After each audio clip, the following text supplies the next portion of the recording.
নমস্কার বন্ধুরা, flavour fantasy আর cooking শোতে আপনাদের সবাইকে স্বাগত জানাই। আমার আজকের রেসিপি হলো বেতো শাক ভাজা বা বেথুয়া শাক ভাজা, যেখানে যে নামে বাজারে পাওয়া যায় আর কি। এই শাকটা শীতকালে খুব বেশি পাওয়া যায়। শাকের অনেক গুণাগুণ থাকার জন্য এই শাকটা খাওয়া খুবই উপকারী। এই শাকের মধ্যে প্রচুর পরিমাণে আয়রন থাকে। এছাড়া কিডনিতে স্টোন হলে বা লিভারের সমস্যা হলে বা ত্বকে সেতি দেখা দিলে এই শাক খাওয়া খুবই উপকারী। এছাড়াও এই শাকটা খেতেও খুব সুস্বাদু হয়। একবার এই রেসিপিটা ট্রাই করে দেখতে পারেন। যারা শাক খেতে চায় না বা যারা আগে কোনোদিন খায়নি তারাও এই শাকটা বারবার খেতে চাইবেন।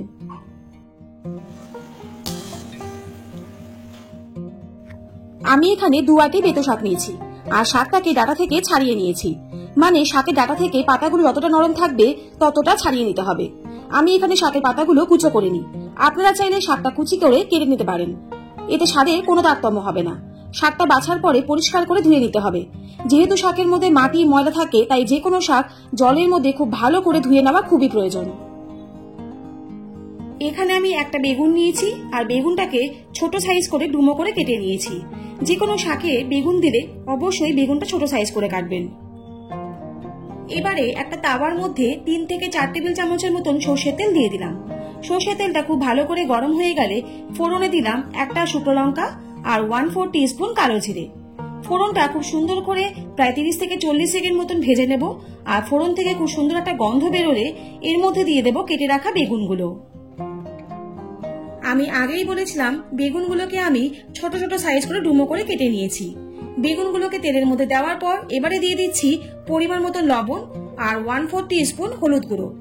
লবণ আর হলুদ গুঁড়ো দিয়ে বেগুনটাকে আমি প্রায় 2 থেকে 3 মিনিটের মতন হালকা লালচে কালারের মতন ভেজে নেব।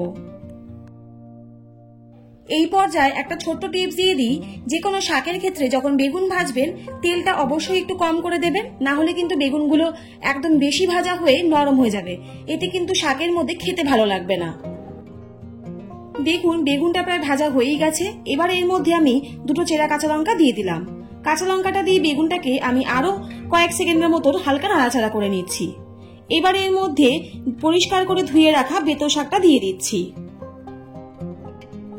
বেতো শাকটা দিয়ে বেগুনের সাথে হালকা করে নাড়াচাড়া করে সবকিছু খুব ভালো করে একবার মিশিয়ে নিতে হবে। এই পর্যায়ে আমি আরেকটা ছোট্ট টিপস দিয়ে দিই, যদি আপনাদের শাকের পরিমাণটা অনেকটা থাকে তাহলে সেক্ষেত্রে কিন্তু আপনারা কড়াইয়ের ঢাকনাটা দিয়ে দিতে পারেন শাকটা কড়াইতে দেওয়ার পর। তো সেই ক্ষেত্রে শাকটা কিন্তু নিজে থেকে জল ছাড়বে আর শাকের মধ্যে যে জলটা থাকে তাতেই শাকটা নরম হয়ে যাবে। এতে আপনাদের নাড়াচাড়া করতে কিন্তু অনেকটাই সুবিধা হবে। আপনাদের সাথে কথা বলতে বলতে দেখুন শাকটা কিন্তু অনেকটাই নরম হয়ে গেছে আর বেগুনের সাথে খুব ভালো করে কিন্তু মিশেও গেছে। শাকটা এই আর 2 থেকে 3 মিনিটের মতন আমি নাড়াচাড়া করে নেব। আর আরেকটু ভাজা ভাজা হলেই আমি শাকটা কড়াই থেকে নামিয়ে নেব।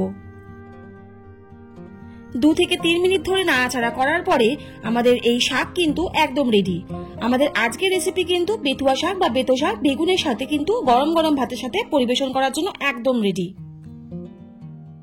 তাহলে আজকের রেসিপিটা আপনাদের কেমন লাগলো অবশ্যই কিন্তু কমেন্ট করে জানাবেন।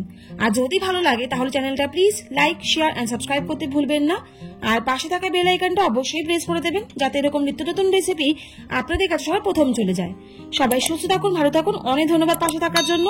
দেখা হচ্ছে নতুন কোনো রেসিপি নিয়ে, ততক্ষণের জন্য টাটা।